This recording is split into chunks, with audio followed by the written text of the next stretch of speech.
Good afternoon and welcome to SmartMusic's webinar on assignment ideas in smart music that encourage musical curiosity.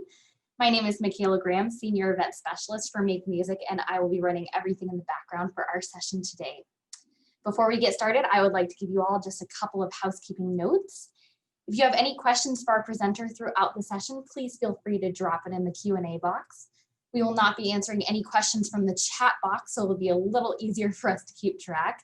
We will only answer questions that are put directly in that Q&A box, and we will address most of the questions at the end of the presentation.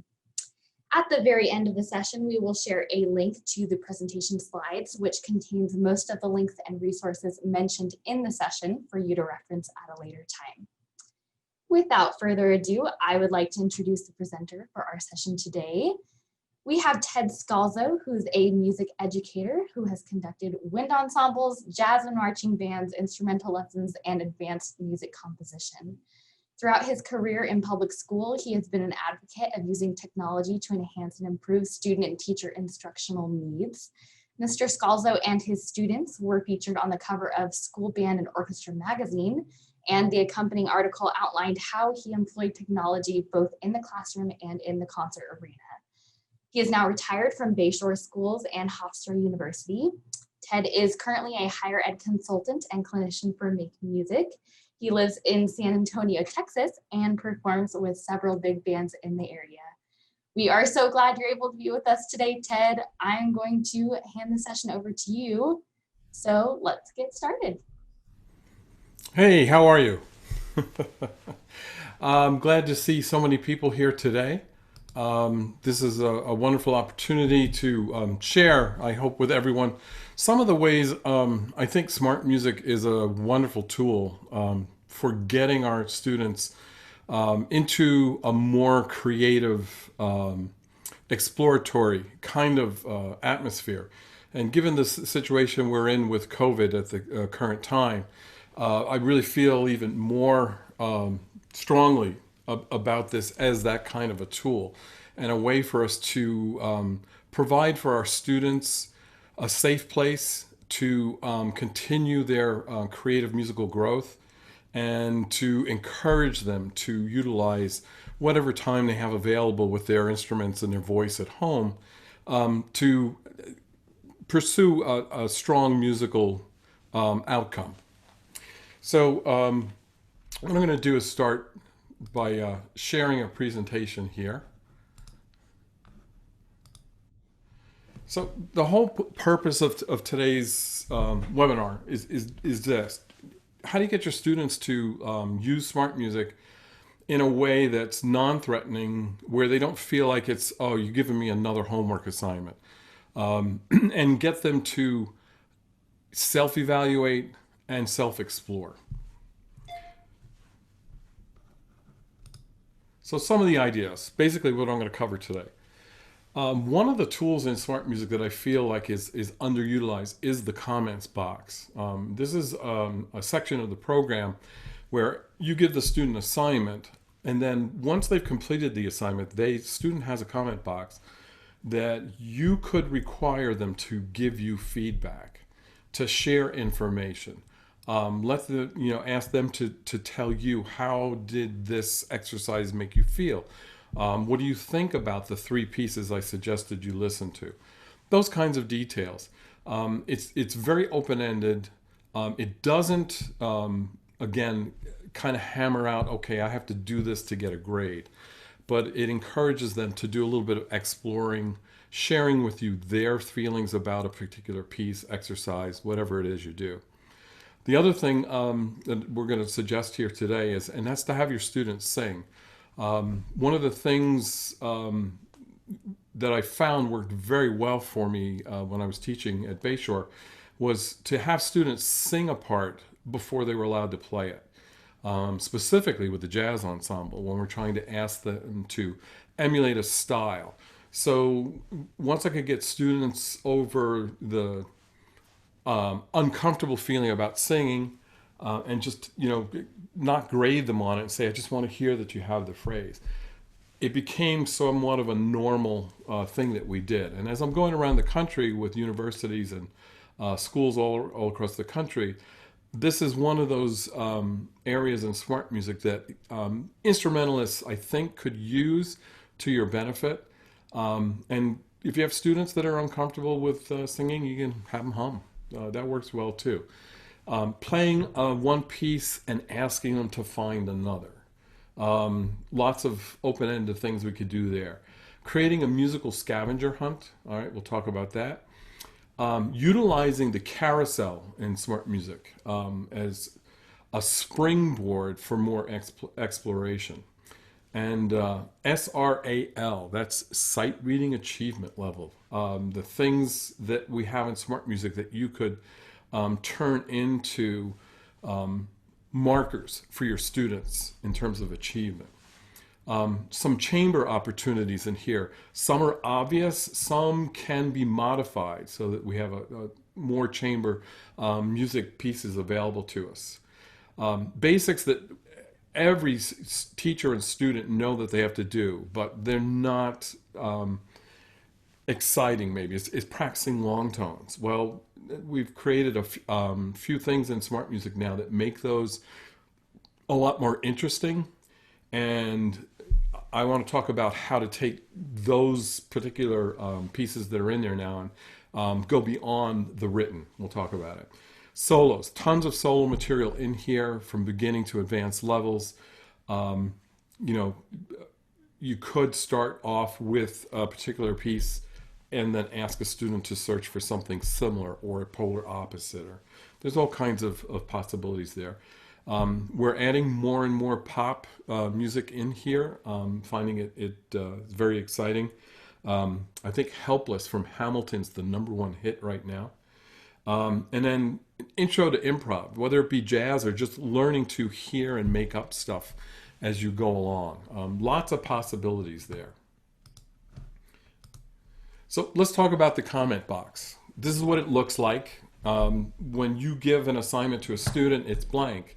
And what you can do is in the directions you send your student, you could direct them to give you certain specific pieces of information here.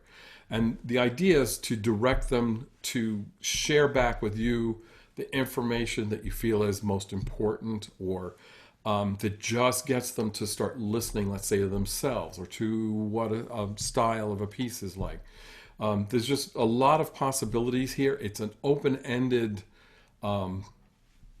empty slate where you could really have some kind of cool things happen. I'll share with you this. When I was at Bayshore and I allowed the students to choose the music, I sent the assignment out saying that you're not being graded on what you choose, you're being graded on the detail of the comments in your submission. And that assignment became a springboard for many more after that. And what it got the students to do was to do exactly what I was hoping was. They were going to listen to some really great literature.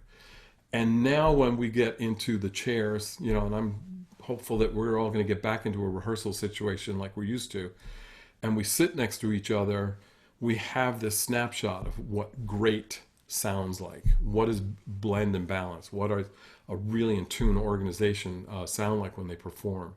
So this is a rich opportunity here. There are many ways for you to utilize it.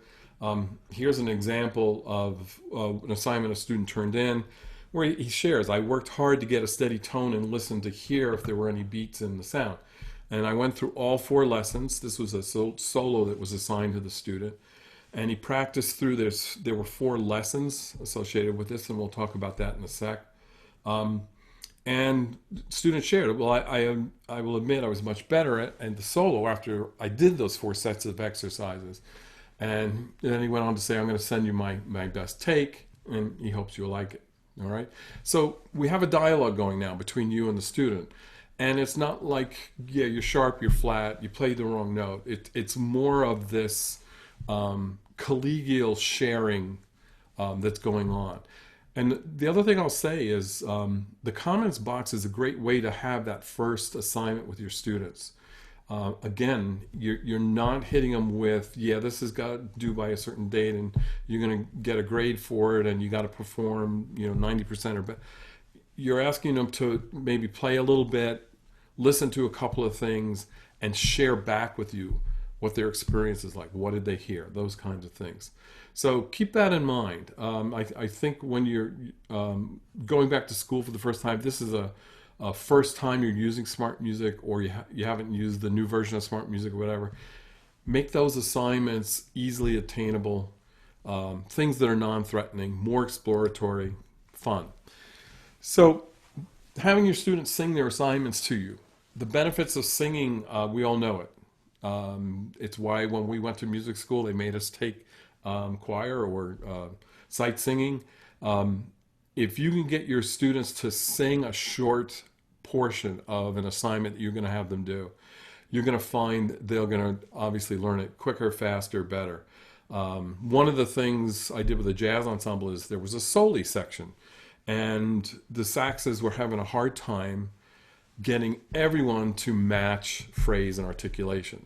The minute I had the students work on singing it, and then we came back to the rehearsal, it was a night and day experience. It swung, it was tight, it was a great ensemble. And, we started doing more and more of that kind of thing, where you have the students vocalize first. One of the things our wind ensemble would do too is I would actually have some of the choral warm-ups playing as students walked into the rehearsal room. And, if they weren't comfortable singing on a la or something, I'd say just hum. And the whole idea was just to get them to hear, to listen, to audiate, to start to match pitch, to get into a key, to start working on phrase, to vocalize. And I did find that after we got through several of these, kinds of warming up sessions, they just performed much more musically, much more voice-like. And they enjoyed, their sessions in the ensemble. Another creative idea is find a solo work. And there are many in SmartMusic. I'm going to try to highlight a couple of them today. But here's a version of Jesu Joys of Man Desiring. You send that out as an assignment. And then, but what you put in the comments box is you say to the student, hey, before you submit your assignment to me, I want you to look at the other solos in this collection, or look at the pop solos. Find something that's similar to this one, or is polar opposite, something that's completely different from the one I have you working on. So what are you doing? Now that student is working on a short fragment of a solo. They're trying to perfect it, but in the meantime now they're going out and they're exploring and listening to some other content, some other material. And what's probably most likely going to happen is they're going to take their instrument or their voice and they're going to try it. So they're doing a little bit maybe of sight reading. They're checking out other materials. They're finding out what they do like, what they may not like. What are some of the aspects of the solo they're working on that they like. And again, as we get to the end here, I'm going to try to share a couple of lesson examples. And you'll see where the students picked up on a couple of things in a solo that were of interest to them, and they applied that into their choice for their next one. Okay. Scavenger hunts. I've done this with beginning students. When you're teaching beginners and you get past that, okay, they can hold the instrument safely, they can make a really nice sound, things are in good control. We're reading through a couple of band methods, or a band method. And the traditional song most students learn is like Hot Cross Buns, 3-note song. It's perfect, right, for that beginner. But how much time can you spend on that one song and keep it fresh, even though they still need more time to develop strength and embouchure, breath control, tone control, pitch control? So keep it fresh. Set up a scavenger hunt. The beauty of using SmartMusic is you don't have one method book you have to use. You have access to 176. And those 176 methods are anything from vocal to band, orchestral, jazz ensemble, percussion. I know there's the Arbenz book is in there. The close clarinet method book is in there. So my point is you have all of that resource available to you and your students. So take advantage of it. keep things fresh, use all the material. So one of the things I would do is, okay, we just learned hot cross buns and essential elements. But now I want you to do this. I want you to search through these other band methods. And I could give them the names of it or have them search. But look for it in Sound Innovations. Look for hot cross buns in Accidental Achievement. Whatever.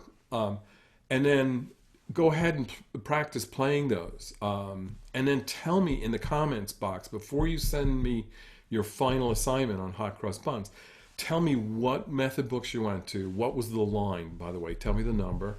What was the accompaniment like? Describe it. Was it faster or slower than the one we worked on? Did it start on the same note? Okay. Which one did you enjoy playing with the most? So now you're getting feedback from your students. They've gone in, they've explored more content than you've assigned. They're obviously going to be spending more time with the instrument on their face, therefore improving. Okay. So setting up these kinds of scavenger hunts inside of pieces, method books, I think is a really rich approach to music making, especially since we're not able at this time in some schools to have the large ensembles meet. I heard from another teacher on Long Island yesterday that they were being told that only 12 students to a class. So, having a full ensemble experience is going to be less likely. And I believe they were going to do a day. They get one period, and then the next day was going to be homeschooling, Zoom meetings, and they were supposed to get assignments and perform at home and send it in. So in this day and age, with this kind of constraint that we're all learning how to deal with, let's see what we can do to get our students to dive deeper on some of these basic approaches.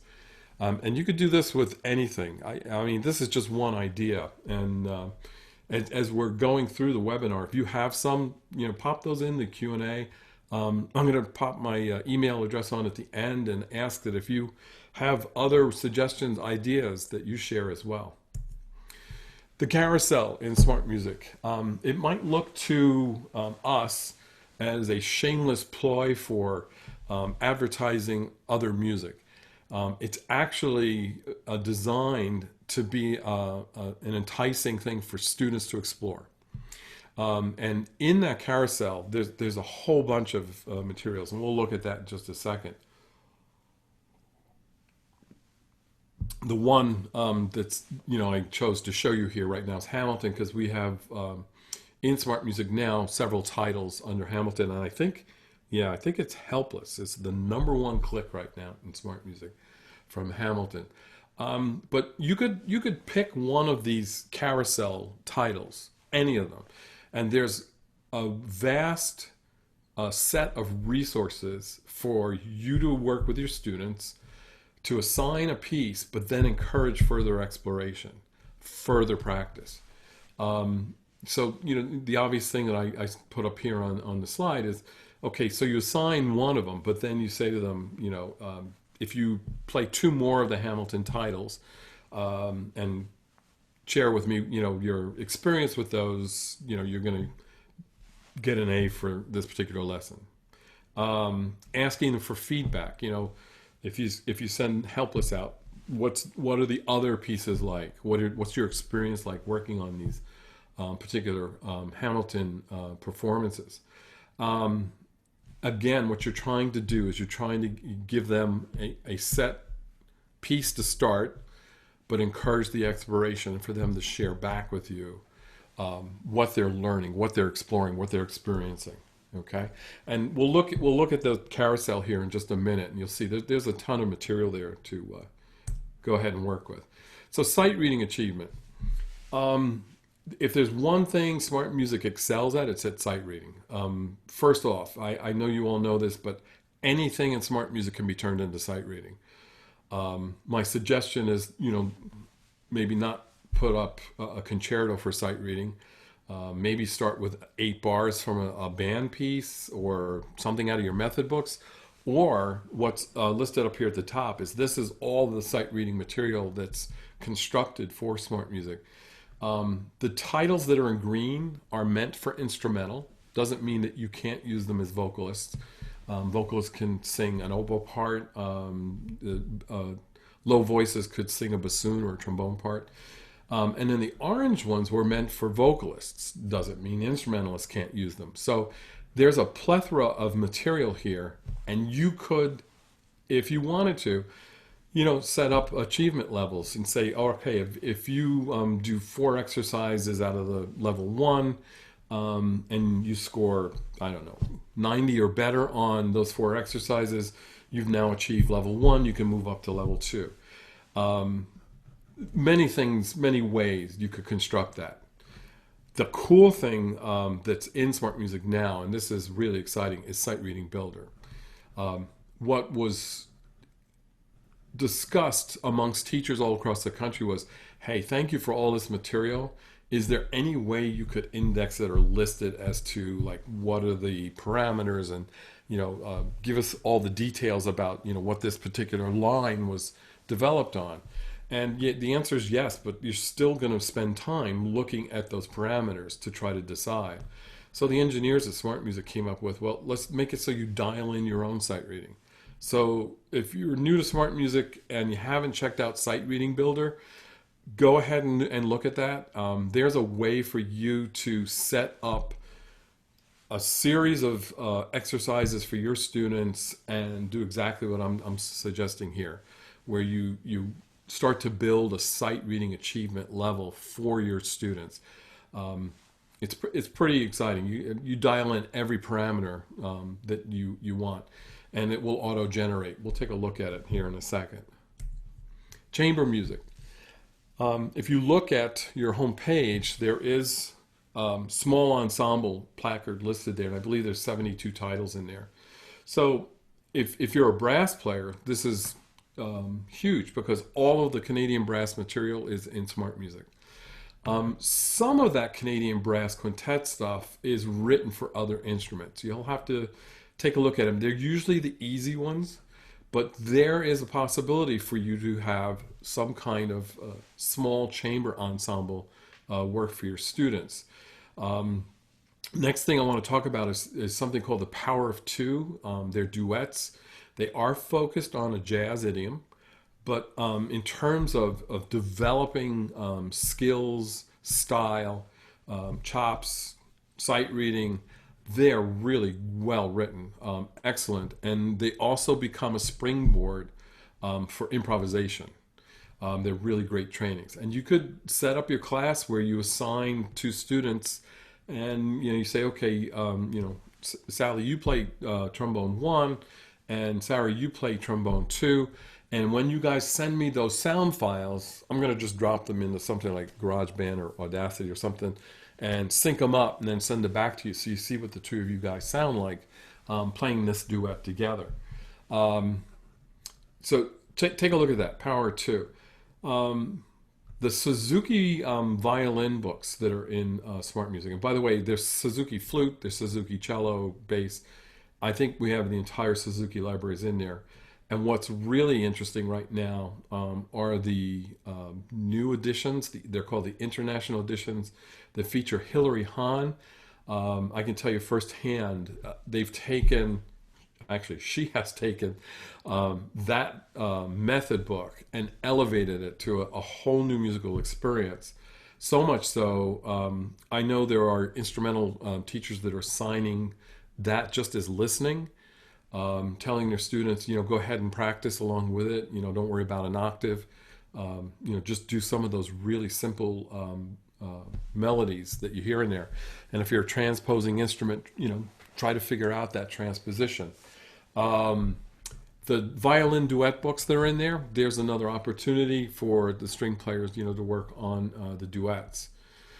Inside the method books, you know this. If you go inside every one of the method books, there are duets.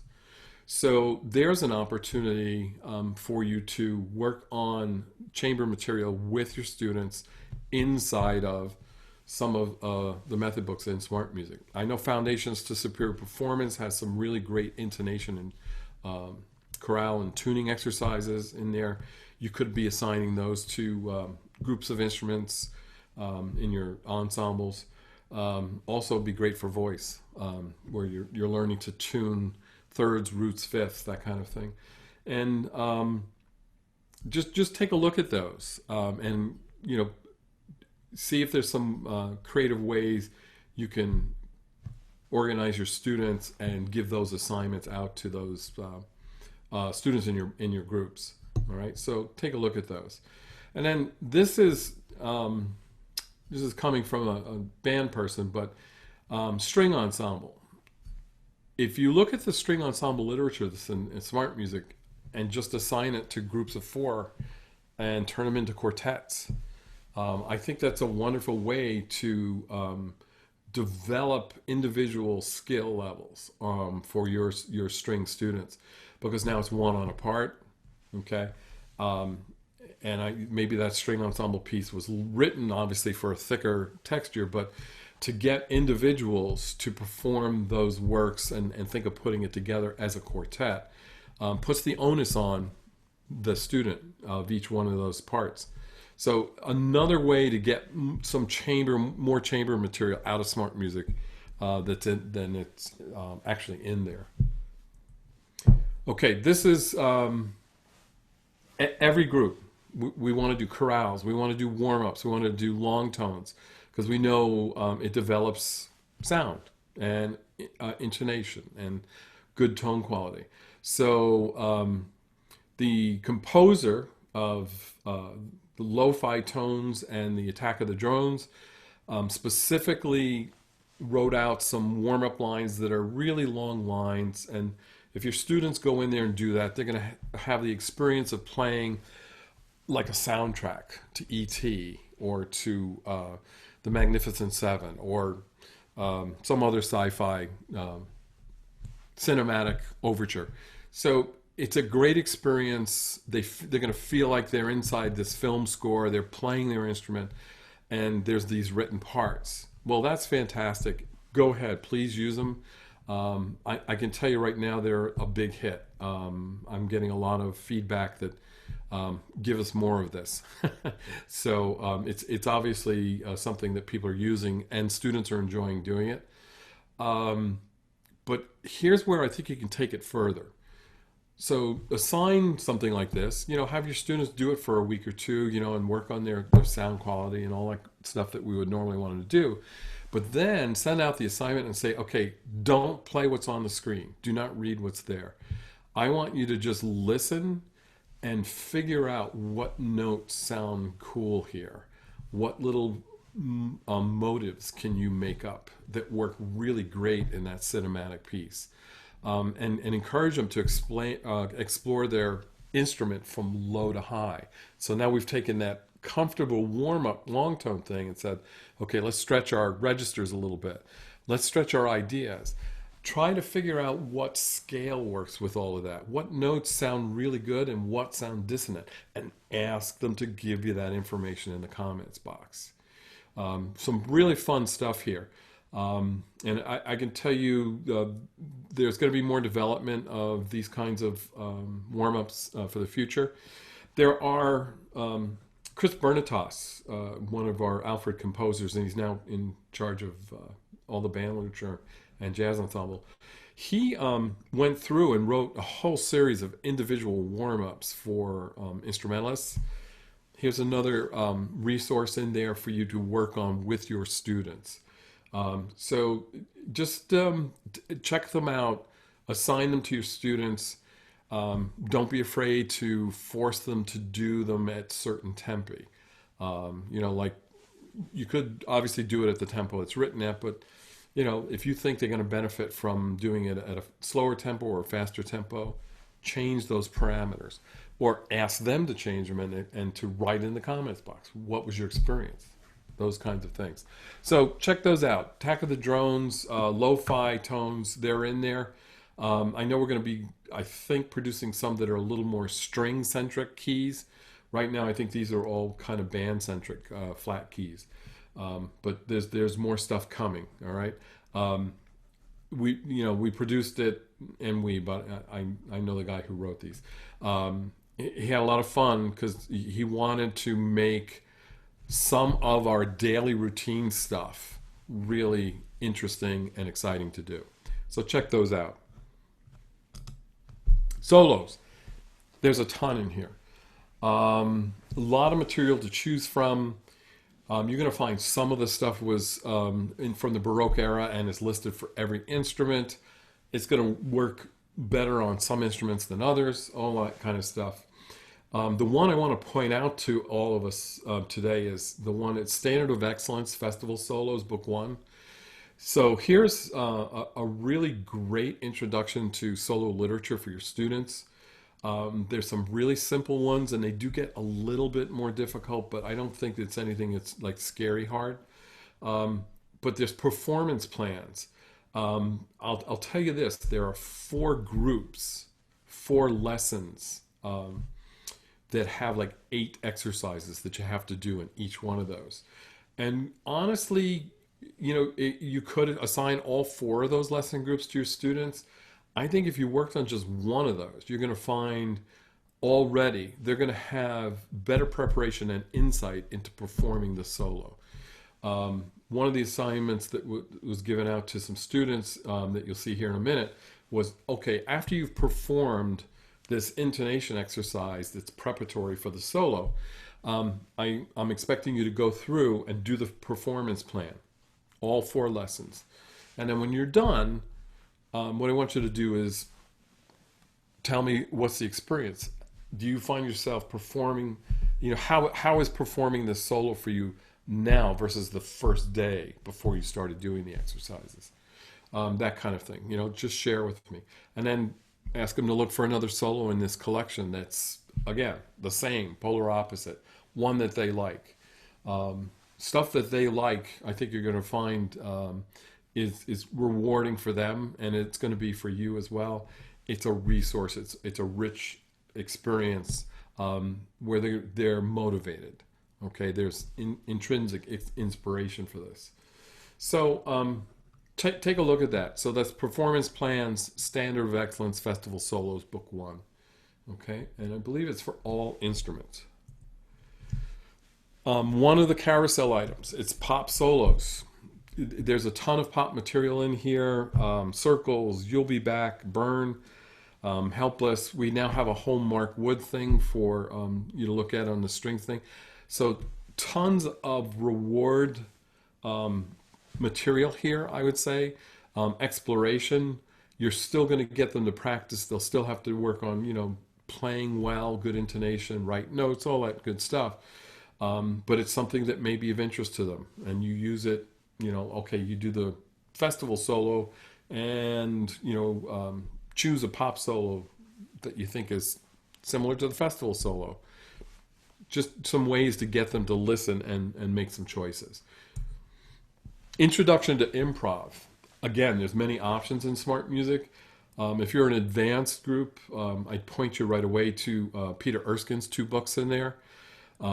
They're phenomenal improv tracks for standard tunes. He purposefully did everything with brushwork because he feels that that's a idiom that most students are not as trained in, aware of, and he'll do some of the standards in a couple of keys, a couple of tempi, but there's a lot of really lot of material in here for working on jazz improvisation. And utilizing the loop feature for jazz improv is one of the most powerful tools. You could have a student just work on one chord or a 2/5 or a 4-bar phrase and send that out as an assignment. And if you set it up as a loop with no space between, it just gives them this constant backdrop of this particular harmonic sequence for them to explore on. Okay? I'm bringing up the power of 2 duets again. They're another springboard. There's written material, written lines. It's a duet, but they provide 4 tracks for every one of the songs.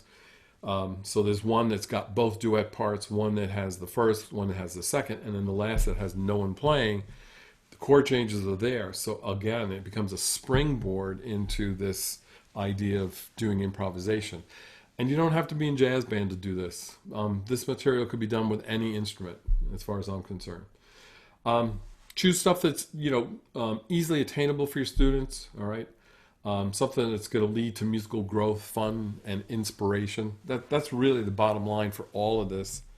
All right, and this just goes to show you, in detail more of the stuff that's in there. The Peter Erskine stuff, I didn't say the title. It's Jazz Essentials Volume 1. Okay. The other is Developing the Language of Jazz. That's a great book. The Articulate Jazz Musician. I like this one specifically because it works on jazz syllabic scatting, so that students start to get that material in there. If you've got some advanced students, you can start looking at some of the Gordon Goodwin material. I think we have almost every one of Gordon's pieces in SmartMusic. So what I'm going to do now is get out of, well, actually I'm going to do one more thing. So there's my email. I'm sharing that with you for this reason. You're hearing from me some of the ideas that I've used to make SmartMusic a fun and exploratory experience for students, and some ideas that I've picked up as I've gone around the country here. But this is not the end all. And the ideas I present here, I realize, are just some. And there are many of you out there right now that have an idea already. And I'm just going to ask if you don't mind sharing it. Because what I'm in the position to do now is get to other music educators and future music educators through the universities and share some of these ideas on how to use SmartMusic as an exploratory creative tool, how to get our students to have this important artistic part of their life be rich. Okay, so I hope you got that down. I'm going to start sharing this screen, and what I'm going to do is share my SmartMusic account with you, and I think this is it. We'll find out. Yes. Okay. So here's the SmartMusic homepage. This is what it looks like. Those of you that already know the SmartMusic interface, your classes are here, assignments or stuff are here. Let's talk about the carousel right now. So remember what I said. Any one of these placards could become a springboard for you and your students to look at stuff. Let's just click on Pop Solos right now. So there's a list of 19 potential pieces that you could be working on with your students. Send it out as an assignment. And again, make it as open-ended and exploratory as possible. Not it's due by Friday night and you have to have 100, that kind of thing. Just, share with me your feelings on how does this play? How does it sound to you? Was it easy? Was it hard? How does the music make you feel that you're working on? Those kinds of things. Some of the other packages, obviously the Hamilton material that's in there. Pink Zebra for vocalists. There's a ton of material in there. Advanced solos, competition solos. There's the Attack of the Drones. Okay, you can get to that material quickly. There's a whole bunch of Hollywood arrangements. There's the individual warm-ups I just mentioned about Chris Bernatas. The Mark Wood playbook. Okay, the pop solos. And what else have we got sitting in here? Oh, the progressing soloist. Okay, that's in addition to that festival soloist. And then things trending this week. That's, I believe that's just like what's happening at the moment. Okay, so here's all the Mark Wood material that's in there. And you can see it goes anywhere from easy to advanced. Some things for your string players to explore. What I wanted to show now is a couple of assignments. So I'm going to go to my fall class, click on assignments, and you're going to see there were 3 assignments that were given out over the past week. One of them was Jesu Joy, a Man's Desiring, a 5-note blues thing, and then this Minuetto, which was one of the performance plans pieces. So what I'm going to do is let's check out the 5-note blues exercise. So here's the exercise. Okay, it was submitted. If I'm not happy with what the student has done, I can reassign it, just so everybody knows that.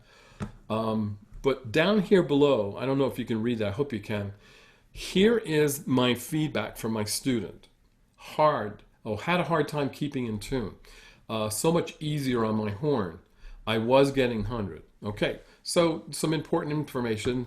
I can click on it and listen to it. Da da da da da da do da da da da da da da da da da do da. So now what I'm going to be able to do is grade this and give this student some feedback.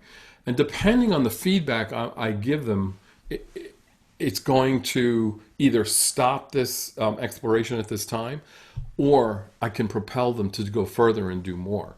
So if I click on grade, it was a jazz vocalization rubric that I designed. The student got instructions on what that was, and it basically said, using jazz syllables, sing this piece and make sure you're articulating in your voice the way those notes should be played. So my comments, you know, I'm going to assign a grade to it. Basically, the student did it, so I'm pleased. And the comment I would give is, great job. Nice swing feel, right? And nailed the articulations. Okay, and here's what I'm going to do now.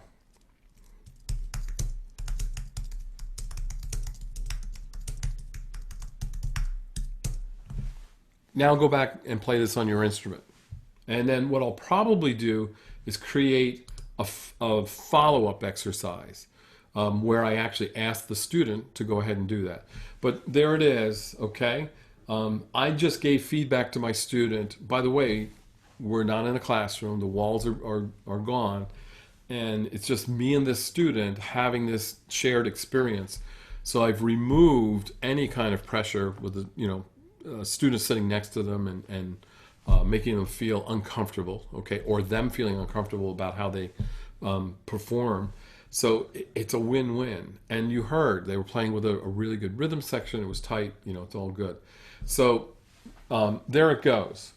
So that's the circle of life on the grading part of it, and that was a demonstration of, you know, how the vocal exercise could possibly work. Let's look at another one. Okay, let's look at minuetto.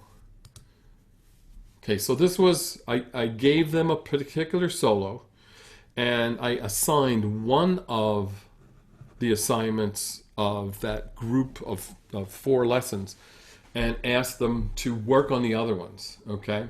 So the student gave me feedback down here, down below, and he said, I worked hard to get a steady tone and listen to hear if there were any beats in the sound. I went through all 4 lessons. That's great. Practice playing in tune with a nice tone. I will admit it was much better. Oh, I will admit I was much better at the solo after the 4 sets of exercise. I will send you my best take on the whole solo in our school account. So outside of SmartMusic, if I save the sound file, I think the student's looking to just email that sound file without it being an assigned lesson. So I could reassign this, I could grade it, I could listen to it. Let's just give a quick... Okay,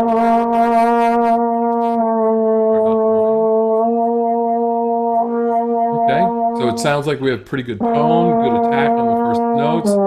Clearly SmartMusic gave them a good grade. Okay.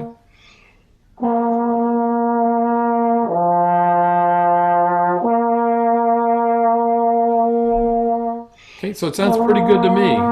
They've mastered this exercise. This is great. So now, let's go through the grading process. So I made this one 10 points for tone, and then really what I'm rewarding them on is all those other lesson things that he did.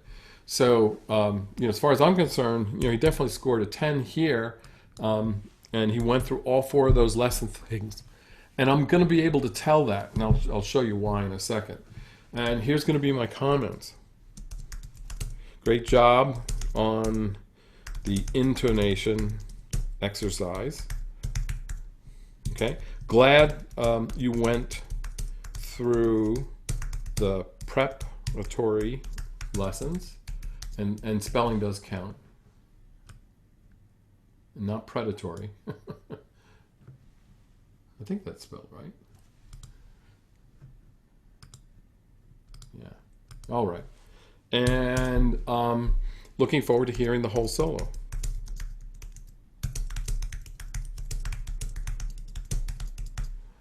And now I'm going to add one more thing that's going to get him to explore. Okay, I'm going to ask him, please look at the other solos and share with me one you like. So I'm getting him to look at the other solos that are listed in that particular one. I'm going to click validate grading, and it goes to the student again. Now we have this feedback going on, and I'm continuing the process of exploration, the idea of exploring here. Let's go back and look at another one here. We should take a look at Jesu Joy. So here is a challenging solo, especially for a trombone student. And notice not the entire work was given out. And that's another explanation here that I would really like to highlight. And another way to get your students enjoying the experience more is you have 4 tolerance levels for all of the assignments. Send them out easy, especially the first ones. Easy doesn't mean they can play wrong notes and wrong rhythms. It just means they're going to be able to have a little bit more leeway on that accuracy. And then once they're comfortable and things are going well and they're scoring well, then you can reassign and say, hey, that was good, but we're going to now try it at a higher level. And you can increase it to lenient or to average or strict, whichever you want to do. So let's see what this one was about, okay? So there was the assessment grade, and it's clear the student did pretty well here with his notes and rhythms with SmartMusic. That's the rubric you get with SmartMusic. And then I had a rubric here that was based upon comments, and that is what I'm putting in the most points, or I'm saying it's worth equal amount, 50 points for the grading. And what I see down below is the student posed a question to me, where can you breathe? I like the flowing flow of the piece, which is why I looked at, all right, he's already sharing with me, he's looked at some of the other solos in here. This is wonderful. This is exactly what I'm hoping for. It is still slow flowing and moving, but more interesting harmonies. I do like triplets. Okay, so we found something he likes to do. And then while Jesus has a hopeful feel to it, Après sounds a little more somber and sad. So I'm getting insights here. The student clearly went and listened to that piece, because I know that work. And this is exactly what I'm hoping for. So, this is going to be my comment to that student. Bravo. Well done. Okay? Okay, spelling does count. All right. And is comments grade? As far as I'm concerned, I did kind of build a multi-tiered based on like a Danielson model. So this would have been like some comments were made, more comments were made, there were still some things he didn't get, or 100. I felt excellent detail and insight into another song. So, I was clearly very excited about that. So this student did exactly what I was talking about. Okay?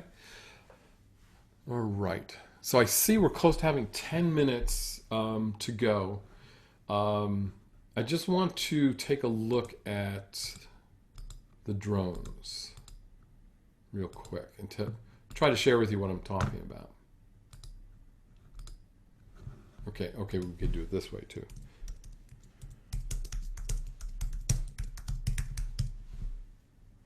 Okay, so here we go. Attack of the drones. There are 4 in here.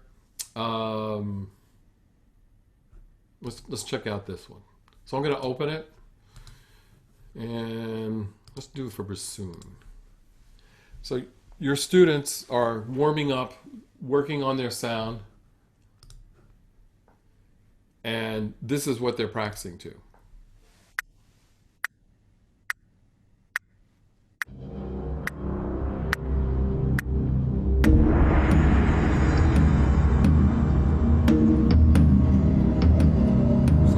definitely got to move, right? Written part here that's going to work on tone quality. Okay. So once they get past this and they've warmed up, I'd like them to do another take. And now don't play what's written here.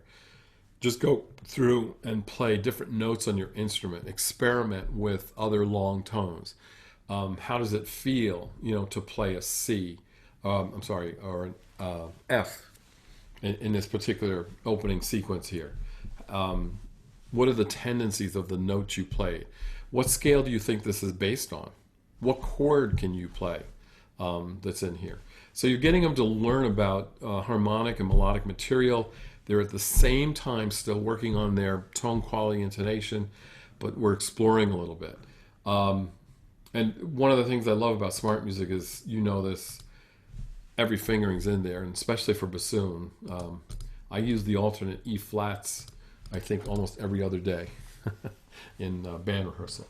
And then, of course, if they need a pitch, okay, they can get that. You can obviously use the loop feature to send things out. But my point is, this is a rich, open-ended architecture here. You don't have to have them do just what's on the page. That's a good starting point. But then move it forward. Go move into some other things. Check out some other options for you. Again, now with the method books, the 176 we have in here, what says you can't take some of the rhythmic exercises in the Alfred drum method and have your students work on them on their instruments just for time. Send it out as strict and see how they do on that. The Canadian Brass Beginning Songbook, that's another thing I wanted to point out. A great resource of tunes. And you could, definitely have your students work on playing the melody, but then ask them to harmonize. Create a line that's similar but not the same. That kind of thing.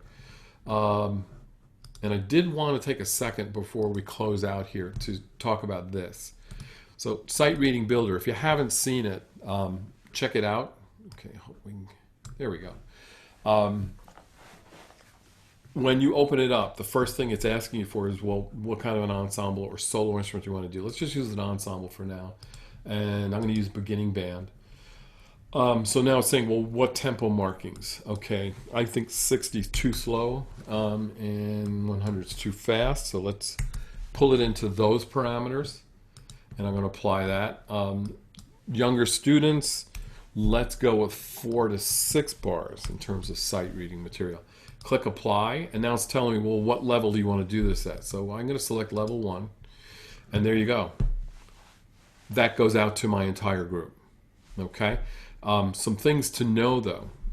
It's got an auto-generate feature, so student 1 might get this, student 2 will get this, student 3 will get that, student 4 will get this, and you see it's changing. If you want them all to get the same material, you take the auto-generate off, and now that's exactly what the entire ensemble gets.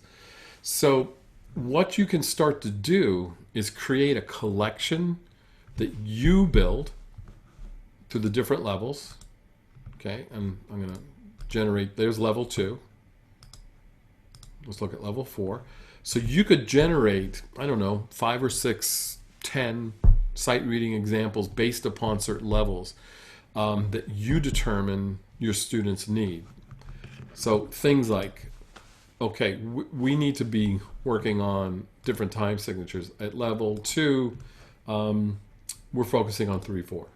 So now all the sight readings 3/4. My particular group, yeah, we're past B flat. We're working a lot on E flat. So now we have E flat as a key and F as a key. We're focusing on key-centric things. What rhythmic parameters do I want my students to learn how to read? You can make a whole dotted quarter note, eighth note, 16th notes, whatever it is you want. You can create that material. You know your students, you know their ranges. You could set the parameters here based upon your students' needs. What kind of intervals do you want them working on? What kind of rhythmic options do you want? Any syncopated? How about articulations? As you can see, it's rich.